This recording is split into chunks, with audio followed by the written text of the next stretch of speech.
Hi folks, let's level up. So welcome to our new video. सबसे पहले तो जो लोग भी ले ऑफ हुए हैं उनके लिए दिल से दुआ है कि उन्हें जल्दी से कोई अच्छी सी जॉब मिल जाए। So all the best. So यार, पहले तो ऐसी सिचुएशन थी कि भाई जिस कंपनी में हो उसी में रहो। अभी ऐसी सिचुएशन आ गई कि जहां हो भाई वहां भी सेफ नहीं हो। वैसे तो भाई ये सिचुएशन किसी के साथ भी हो सकती है। वो कहते हैं ना कि भाई जब किस्मत खराब हो ना तो ऊंट पे बैठे बंदे को भी कुत्ता काट ले, तो वही वाला हिसाब है। ये हुआ इसलिए क्योंकि जब कोविड आया था तो मार्केट बिल्कुल डाउन हो गई थी। तो उस टाइम हायरिंग भी फ्रीज हो गई थी और बहुत जगह फायरिंग भी हुई। तो उसके बाद जब मार्केट में उछाल आया तो मार्केट में बहुत सारी नई नई अपॉर्चुनिटीज आई। तो वहाँ पे लोगों को मुंह मांगा पैकेज मिला और बहुत ज़्यादा न्यू हायरिंग हुई। तो ये कुछ टाइम तक तो ये चीज़ चलती रही। फिर उसके बाद मार्केट को काफ़ी ज़्यादा चीज़ों ने इम्पेक्ट किया।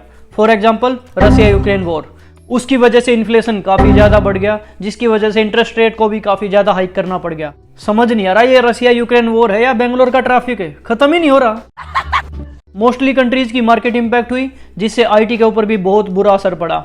आईटी की मार्केट भी काफ़ी ज़्यादा डाउन हो गई और कंपनीज के रिवेन्यू पे भी काफ़ी ज़्यादा असर पड़ा। स्टार्टिंग में बातें चल रही थी कि 2023 के सेकंड क्वार्टर तक चीज़ें सब कुछ नॉर्मल हो जाएंगी, पर ऐसा नहीं हुआ। रिसेशन चलता ही जा रहा है, चलता ही जा रहा है और कंपनीज भी ऐसे ही फायर करती जा रही हैं। अभी रिसेंटली जर्मनी भी रिसेशन में आ गया है due to its negative GDP growth. पहले तो ले ऑफ बस प्रोडक्ट बेस्ड कंपनीज में हो रहा था, पर अब ये सर्विस बेस्ड कंपनीज में भी स्टार्ट हो गया है और ये कहीं ना कहीं ओवर हायरिंग या फिर हाई पैकेज पे एम्प्लॉइज को हायर करने का नतीजा है। यहाँ पे मेनली जैसे गूगल, अमेजोन या मेटा की बात की जाए तो वहाँ पे हम ये नहीं कह सकते कि भाई परफॉर्मेंस के बेस पे फायर किया होगा, क्योंकि वहाँ पे हाईली स्किल्ड एम्प्लॉइज ही जाते हैं। तो वहाँ पे फैक्टर आता है या तो कंपनी के बिजनेस का या पर्टिकुलर एम्प्लॉय के पैकेज का। प्रोडक्ट बेस्ड कंपनीज पे मेनली काम उनके प्रोडक्ट्स पे ही होता है। तो अगर उस प्रोडक्ट का बिजनेस सही नहीं रहा तो ये रिवेन्यू को कहीं ना कहीं से एडजस्ट करने के लिए ये फायरिंग की गई। तो अब बात करते हैं सर्विस बेस्ड कंपनीज की, जहां पे कॉग्निजेंट, IBM, विप्रो, असेंचर और भी बहुत सारे नाम। तो उन्होंने भी फायरिंग की और ये फायरिंग कहीं ना कहीं परफॉर्मेंस के बेस पे थी, रेटिंग के बेस पे थी या फिर लोगों के बैकग्राउंड वेरिफिकेशन के बेस पे थी, जिन्होंने फेक एक्सपीरियंस वगैरह बनवा रखे थे। मेनली फ्रेशर्स की हायरिंग पे भी काफ़ी ज़्यादा इम्पैक्ट हुआ।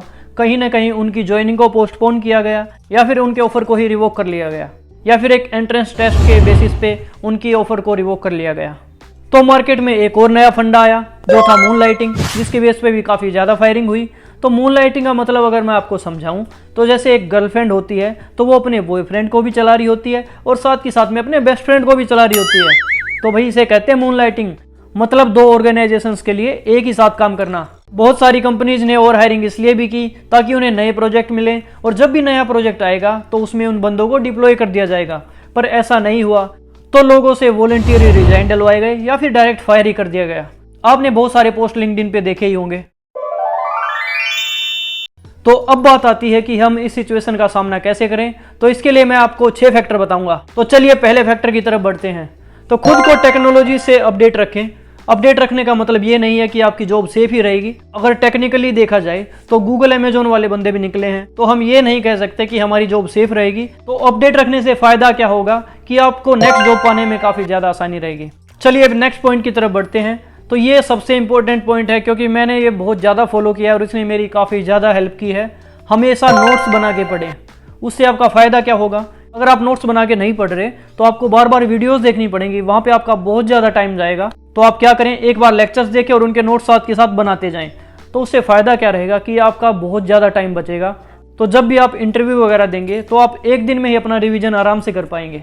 तो ये चीज़ आपके लिए बहुत ही ज़्यादा फायदेमंद साबित हो सकती है, तो इसका ज़रूर ध्यान रखना। तो अब चलते हैं अपने नेक्स्ट पॉइंट की तरफ। तो यहाँ पे हमेशा एक बैलेंस बना के चलें, थ्योरेटिकल प्लस प्रैक्टिकल। तो अगर इन दोनों का आप बैलेंस बना के चलेंगे तो आपको इंटरव्यू में काफ़ी ज़्यादा हेल्प होगी, क्योंकि इंटरव्यूअर हमेशा बेसिक से स्टार्ट करते हैं और रियल टाइम सिनेरियोज तक पहुँचते हैं। तो वहाँ पे ये दोनों चीज़ें आपकी काफ़ी ज़्यादा हेल्प करेंगी। तो अब चलते हैं अपने नेक्स्ट पॉइंट की तरफ।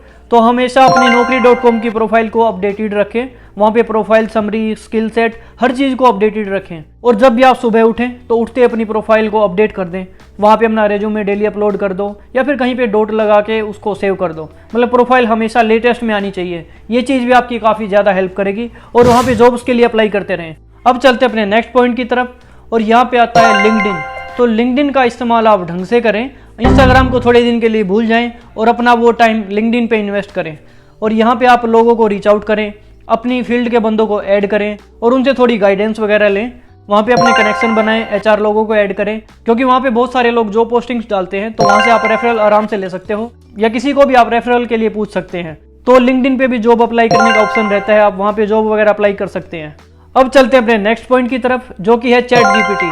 चैट जीपीटी ने तो लोगों की जान निकाल रखी है, बट आप एक चीज़ का हमेशा ध्यान रखना कि ह्यूमन को रिप्लेस करना क्लोज टू इम्पॉसिबल है, पर यह भी तब तक है जब तक आप खुद को अपडेट रखोगे। और अगर चैट जीपीटी का अच्छे से यूज किया जाए तो इसकी बहुत अच्छी खासी हेल्प ली जा सकती है। चैट जीपीटी एक तरह से माँ की तरह है, इसके पास हर चीज़ का सॉल्यूशन है। आप चैट जीपीटी से आराम से क्वेश्चंस वगैरह सोल्व कर सकते हैं। तो इन 6 चीज़ों का यूज करके आप अपने आप को लेवल अप कर सकते हैं।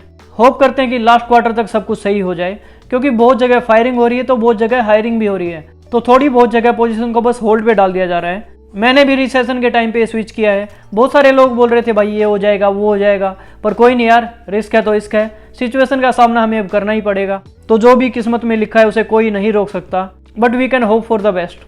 तो ये थी आज की वीडियो आप सबको कैसी लगी आप जरूर बताना। आशा करता हूँ कि आज की वीडियो ने भी आपकी लाइफ में कुछ न कुछ वैल्यू तो जरूर ऐड की होगी। तो इसी के साथ वीडियो को एंड करते हैं। खुद को बेहतर बनाने के लिए सब्सक्राइब करें।